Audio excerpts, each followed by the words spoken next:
Paula Middlebrooks was a good wife and mother of deep faith. She was very active in the church, in my school. She loved her family and she loved God. As did Jean McKinney, a Pentecostal minister who preached alongside her husband George at their San Diego church. My wife and I would occupy the pulpit every Sunday. And both families believe that Dr. Christine Daniel, a Pentecostal preacher herself as well as a respected licensed physician, was the answer to their prayers. We thought she was a godsend. An angel of mercy who had come bearing a miracle in a bottle. It was her God-given cure. A so-called wonder potion Dr. Daniel promised could heal dying cancer patients like Paula and Jean. We have a lady from Michigan. She had stage 4B spread of the breast cancer to her brain. Within 2 weeks, the tumor marker dropped to normal. Paula and Jean were among millions of people who found out about Dr. Daniel when she appeared on the Trinity Broadcasting Network program, Praise the Lord, to promote her purported cancer cure. We have people today, stage 4B cancers, across this nation that are living today because of our treatment. Dr. Daniels offered us hope, and we believed that she was a person that we could trust. Bishop George McKinney was desperate to believe in Dr. Daniel. His wife Jean was suffering from inoperable stage 4 colon cancer and had been given only months to live. Paula faced the same fate with terminal breast cancer. My mother trusted Christine Daniel because she was a pastor. There was no doubt about 58-year-old Dr. Daniel's credentials.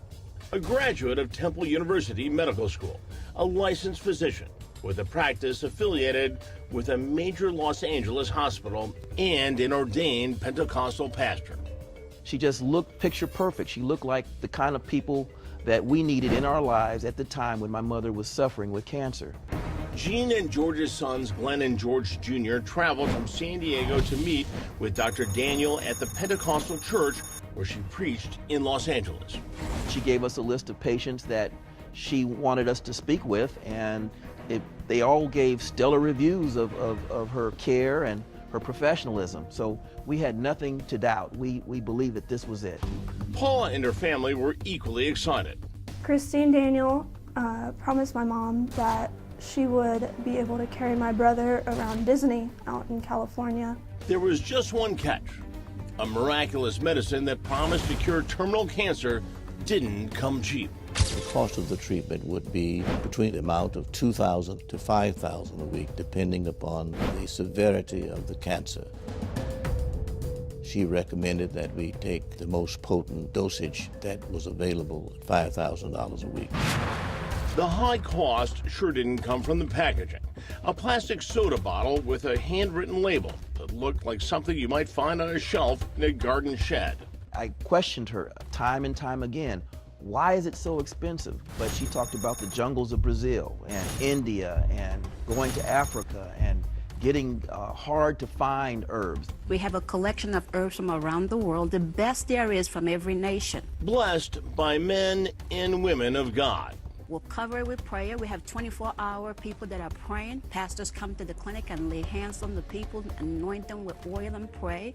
Out of love and desperation, the McKinney and Middlebrooks families had no choice but to pay whatever it took to save Jean and Paula. It was necessary for me to give up my savings, tap into retirement.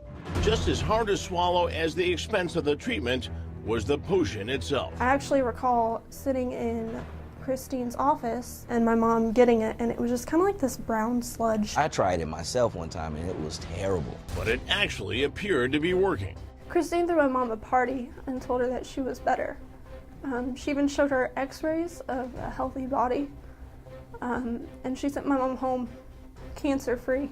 Is it possible that Dr. Christine Daniel had really found a cure for cancer? There are things available that can help people with cancer. They just don't know about it. They don't know where to go. Coming up, soon her miracle potion would be chemically tested by U.S. government scientists, and they'd be astounded by what they found.